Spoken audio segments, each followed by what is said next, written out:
कभी आपको दुख हुआ जब आपने अच्छा काम करा हो उसके बाद भी थोड़ा-सा आलोचना हो गई हो? देखिए, मनुष्य हूँ, परेशानी होती है, दुख होता है। आलोचनाओं को सुनना ज़रूर चाहिए, लेकिन आलोचनाओं से डरना नहीं। 4 साल के कार्यकाल को लगभग तो समाप्ति की और 1 साल और बचा है। तो आपने 4 साल के कार्यकाल को किस ओर देखते हैं आप? मैं अपने लिए अगर कहूँ तो मैंने बेस्ट किया है। 41 कोटद्वार के लिए 41 वादे लेकर आई थी और उनमें से अधिकतम मैं कर चुकी हूँ, काफ़ी कुछ कर चुकी हूँ और कुछ 2-4 बाकी भी हैं। ऐसा नहीं कह सकती हूँ कि जी मैंने सब कुछ कर दिया जो मैं करने चली थी, लेकिन हाँ, प्रयास ईमानदार रहा है, कोशिश ईमानदार रही है। खाल्डंग चिल्लर खाल मार्ग लगातार एक ऐसा विषय बना रहा जिस पर आंदोलन कभी कुछ होता रहता है। देखिए, मार्ग ज़रूरी है और प्रयासरत कोई आज से नहीं, हम लोग पिछले 4 साल से प्रयासरत हैं। मार्ग बनना चाहिए, मार्ग बनेगा। पानी 373 करोड़ से पानी का कार्य करवाना हो, एडीबी पाइपलाइन हो, चाहे एसटीपी का यहाँ पे लेकर आना हो, सीवेज ट्रीटमेंट प्लांट लेकर आना हो, चाहे यहाँ पर 40 साल के बाद बस अड्डे ठीक करवाना हो। क्या संदेश आपके लिए? देखिए, एक तो पहले नव वर्ष है, सभी को नव वर्ष की बहुत सारी शुभकामनाएं और बधाई देना चाहूँगी। अपना केंद्र विद्यालय हम लेकर आए हैं, वो एक बहुत बड़ी अचीवमेंट मेरे लिए रही है। पुल तो बने हुए थे, लेकिन पुलों में लाइटें नहीं थी इतने सालों में। स्वास्थ्य के बारे में भी जरूर कहना चाहूंगी, बहुत जल्द हम लोग मैमोग्राफी की एक बड़ी मशीन बेस हॉस्पिटल में देने जा रहे हैं। आई थी 12 दिन में मुझे यहाँ की जनता ने जिताया।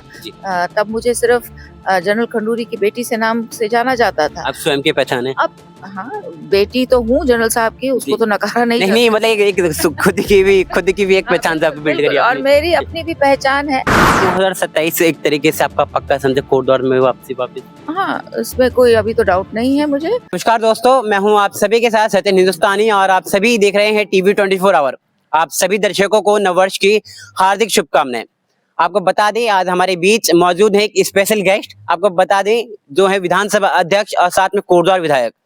एक महिला होने के नाते इतना बड़ा पद स्वयं में ही बहुत बड़ी बात है। मैडम पहले तो आपका बहुत बहुत स्वागत है। बहुत बहुत आभार, धन्यवाद, आपने मुझे अपने चैनल पे बुलाया, धन्यवाद। मैंने ये बताइए जिस प्रकार से हम राजनीति को देखते हैं, आपका राजनीति में आने के बाद एक बेसिक सवाल है कि राजनीति में आने के बाद आपके जीवन में क्या प्रभाव पड़ा, क्या क्या चेंजेस आपकी लाइफ में आए? जो आपने राजनीति से पहले एक अलग पर्सनैलिटी और राजनीति के बाद एक अलग, तो क्या क्या चेंजेस? देखिए, ऐसा राजनीति कम्प्लीटली डिफरेंट होता है नॉर्मल करियर से। अगर आप एक प्रोफेसर हैं, एक टीचर हैं, एक डॉक्टर हैं, तो समय सुनिश्चित होता है। लेकिन राजनीति में कोई समय सुनिश्चित नहीं होता है। आप सुबह से शाम इसमें व्यस्त रहते हैं, 24/7 ये कार्य है, तो आप दिन भर लगे रहते हैं, साल भर लगे रहते हैं, तो समय अपने लिए बहुत कम होता है। लेकिन आप इस भाव से आते हैं, अगर आप राजनीति में आते हैं, आपको पहले से ही ये पता होता है कि आपने यहाँ पर क्या करने आए हैं, किस कार्य के लिए आए हैं। तो मैं जब राजनीति में आई, तो इस तैयारी से आई कि अब समय जो होगा मेरा नहीं, जनता का समय होगा। और क्योंकि मैं सोच समझकर इस प्रोफेशन में आई हूँ, तो मुझे वो सब कार्य करना होगा जो एक राजनीतिज्ञ को करना होता है। जी, एक सवाल आपसे रहेगा, बहुत बड़ा सवाल है कि आप जब राजनीति में आते हैं तो राजनीति में ये रहता है कि आप कई बार अच्छे काम करते हैं और हो भी जाते हैं, लेकिन कई बार तो आपके विपक्षी रहते हैं, फिर जो आलोचक रहते हैं। तो राजनीति में आने के बाद एक सामान्य आदमी के लिए तो आलोचना सहना थोड़ा कठिन होता है, नॉर्मल आदमी के लिए कि आलोचना हो रही है तो थोड़ा गुस्सा आ जाता है, कोई थप्पड़ भी आ जाता है। लेकिन आप राजनीतिक हो गए हैं, पॉलिटिकल हो गए हैं, सोशल हो गए हैं, तो आपके एक एक शब्द, अब आपके एक एक चीजों पे भले वो मुंह से भी निकल जाए, उस पर भी लोगों की पैनी निगाहें रहती है। तो इस टाइम पर कितना मुश्किल होता है टैकल करना, लोगों को कितना कठिन रहता है इन चीजों को टैकल करना राजनीति में आने के बाद, आलोचकों के साथ उन आलोचकों को सहना, ना सिर्फ सहना बल्कि उनका एक संयम के साथ इंसान को जवाब भी देना। देखिए, ऐसा है, जब आप राजनीति में आते हैं तो धैर्य, संयम तो आपको उसके साथ चलना ही पड़ेगा। जी। क्योंकि ये ऐसा एक क्षेत्र है जहां आप 24/7 आप जनता के साथ हैं, जनता के बीच में हैं, उनसे कनेक्टिविटी है। तो नेचुरल है कि आपको सोच समझकर अपने कार्य को करना है, सोच समझ के भाषा को इस्तेमाल करना है। और बहुत बार ऐसा होता है जब आपका इतना क्लोज इंटरेक्शन आम जनता के साथ रहता है, लोगों के साथ रहता है, अपेक्षाएं बहुत ज्यादा जनता के बीच में रहती हैं, तो बहुत बार ऐसा होता है कि आपको सही भी सुनना पड़ता है, बहुत बार तारीफ भी होती है और बहुत बार आलोचना भी होती है। जी। कभी आलोचना सही भी होती है, कभी आलोचना गलत भी होती है। कभी एक थोड़ा सा रुक जाऊंगा, कभी आपको दुख हुआ जब आपने अच्छा काम करा हो उसके बाद भी थोड़ा सा आलोचना हो गई हो? देखिए, मनुष्य हूँ, परेशानी होती है, दुख होता है, लेकिन फिर आदमी ये कहता है कि हो सकता है कि उस पर्टिकुलर जो लोग हैं उनको वो चीज़ नहीं समझ में आई। मुझे लगता है जब मैं कोई काम करती हूँ और मुझे मन से लगता है कि मैं अच्छा काम कर रही हूँ, प्रदेश हित में काम कर रही हूँ, क्षेत्र हित में काम कर रही हूँ, तो आलोचनाओं को सुनना ज़रूर चाहिए, लेकिन आलोचनाओं से डरना नहीं चाहिए। जी, बहुत बड़ी बात बोली, आलोचनाओं को सुनना चाहिए लेकिन आलोचनाओं से डरना नहीं चाहिए। एक सवाल अब आपसे रहेगा, जैसे हम देखते हैं कि इंसान आकलन की बात करें, हमारे सर जब मैं स्कूल पढ़ता था उन्होंने बताया था कि जब भी आप कोई पेपर देते हैं, आप भले ही रिजल्ट का इंतज़ार करो लेकिन आपको ज़्यादातर पता रहता है कि रिजल्ट आने क्या वाला है, चाहे वो स थोड़ा बहुत ऊपर-नीचे होता है लेकिन आकलन आपको स्वयं पता रहता है। हमारे सर ने सिखाया था स्वयं का आकलन इंसान को करना भी आना चाहिए। तो आप अपने 4 साल के कार्यकाल को लगभग जो समाप्ति की और 1 साल और बचा है, तो आपने 4 साल के कार्यकाल को किस और देखते हैं? आपने जो खुद से अगर आकलन करके देखें तो कैसा लगता है आपको?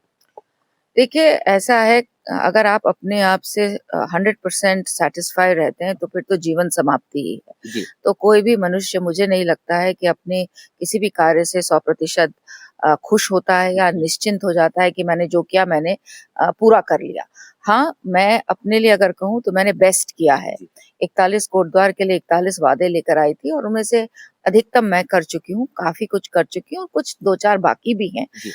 तो अपने कार्यशैली से, अपने कार्य से मैं सैटिस्फाइड हूँ, लेकिन बहुत कुछ करने को बाकी है।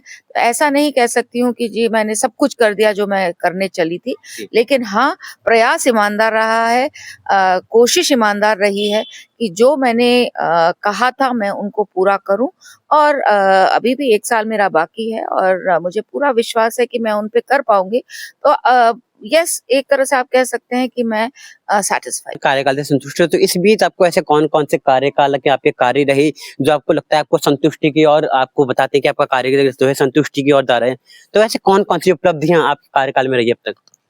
देखिए, छोटे-बड़े बहुत से कार्य होते हैं, ज़रूरी ही नहीं है कि हर बार गारे पत्थर से बनी हुई चीज़ें ही आपको संतुष्टि दें, ज़रूरी ये नहीं है। आपने एक जीवन में फ़र्क लाया, किसी का जीवन बचाया, किसी की जीवन को दिशा दी, वो भी आपको संतुष्टि देते हैं। लेकिन अगर आप इसमें पूछेंगे कि क्या कार्य आपने किए, तो बिल्कुल कहना चाहूँगी कि कोटद्वार को स्मार्ट बनाने की जो हमारी कवायद है, उस पर हम लोगों ने चाहे पानी 373 करोड़ से पानी का कार्य करवाना एडीबी हो, पाइपलाइन, जी। एडीबी पाइपलाइन हो, चाहे एसटीपी का यहाँ पे लेकर आना हो, सीवेज ट्रीटमेंट प्लांट लेकर आना हो, चाहे यहाँ पर 40 साल के बाद बस अड्डे ठीक करवाना हो, चाहे रेलवे स्टेशन ठीक करवाना हो, चाहे दीवार, हमारी 3 नदियाँ सुरक्षा हैं दीवार है। और सुरक्षा दीवार बनी है और बहुत पुख्ता दीवार बनी है। किस तरह से लोगों को उससे बचाया जा सके। अनगिनत कितने ही रोड बनाए हैं, हॉस्टल्स बनाए हैं। एक हॉस्टल है जो जिनके माँ-बाप नहीं हैं, उन बच्चों के लिए हॉस्टल कोटद्वार में बना है। डिग्री कॉलेज में एक हॉस्टल लड़कियों के लिए बना है कि दूर-दराज जो लड़कियाँ कोटद्वार से बाहर आती हैं, उनको किस तरह से यहाँ पे रहने का मौका मिले और पढ़ने का मौका मिले।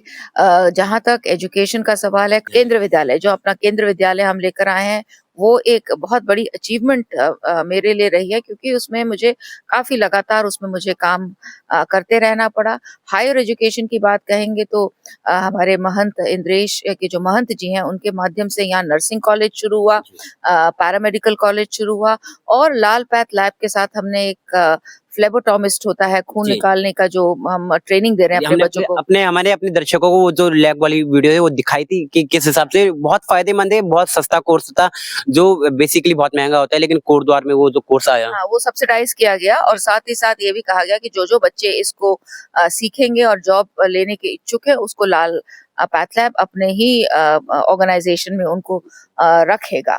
तो इस तरह से छोटे-मोटे और बड़े काम हम लोगों ने किए हैं। इस प्रयास में किए हैं कि कोटद्वार को हम किस तरह से आगे ले जा सकते हैं।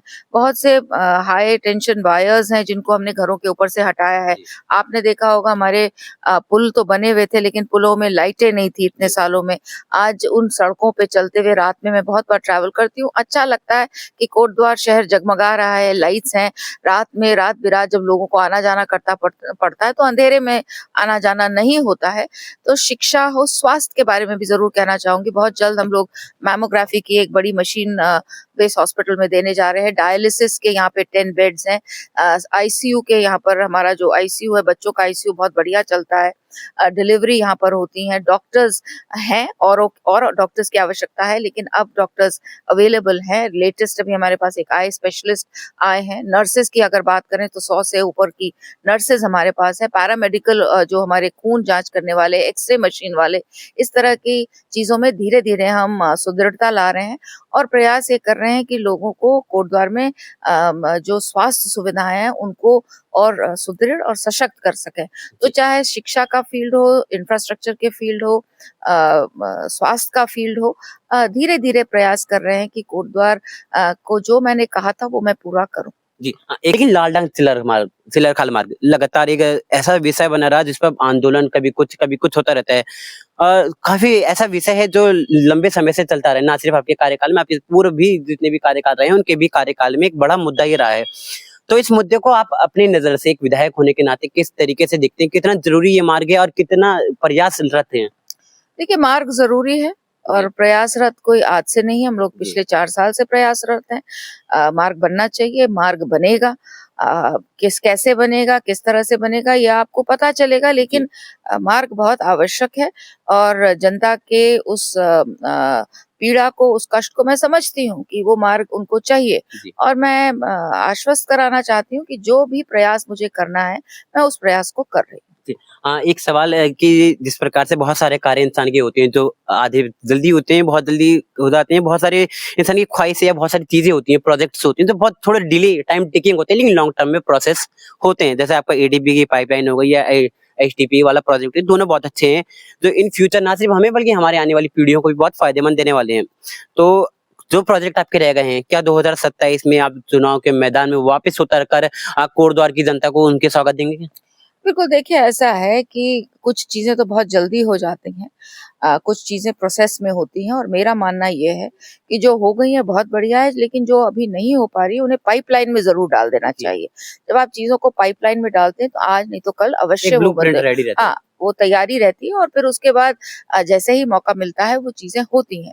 जैसे हमारा मतलब 2027 एक तरीके से आपका पक्का समझे कोटद्वार में वापस। हाँ, इसमें कोई अभी तो डाउट नहीं है मुझे कि मैं यहीं से लड़ूँगी और यहीं से जीत के आऊँगी। जी। क्योंकि जब मैं पहली बार आई थी 12 दिन में मुझे यहाँ की जनता ने जिताया। जी। तब मुझे सिर्फ़ जनरल खंडूरी की बेटी से नाम से जाना जाता था। आप स्वयं की पहचान है। अब हाँ, बेटी तो हूँ जनरल साहब की, उसको जी। तो नकारा नहीं नहीं, जा नहीं मतलब एक खुद की भी एक हाँ, पहचान से आपने बिल्कुल, बिल्ड करी बिल्कुल और आपने। मेरी अपनी भी पहचान है।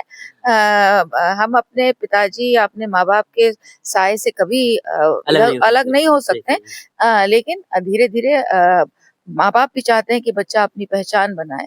तो वो है और मैं आश्वस्त करना चाहूँगी कि 27 के बाद जो हम लोग देख रहे हैं, जैसे हम पीजीआई कोटद्वार की बात कर रहे हैं। बात कर रहे हैं और मुझे विश्वास है कि वो चीज़ होगी। जी। कैसे और हम चीज़ों को सुधार सकें, अब जैसे भाबर की तरफ पानी को क्या हम एडीबी के माध्यम से क्या और सुदृढ़ कर सकते हैं? जी। एक बार हमारा नगर का क्षेत्र हो जाता है, तो ऐसे बहुत सारे छोटे-बड़े प्रोजेक्ट्स हैं जिनको हम करना चाहेंगे। आगे कोटद्वार को और विकसित करना चाहेंगे और जी। स्मार्ट बनाना चाहेंगे, तो इस पर हम लोग कार्य अवश्य करेंगे और बहुत से प्रोजेक्ट्स हैं छोटे-बड़े जिसको हम करना चाहेंगे। इलेक्ट्रिक बसेज़ आ सकती हैं, सीएनजी के क्या हमारे पास जो ऑटो रिक्शाज़ हैं वो हम कर सकते हैं।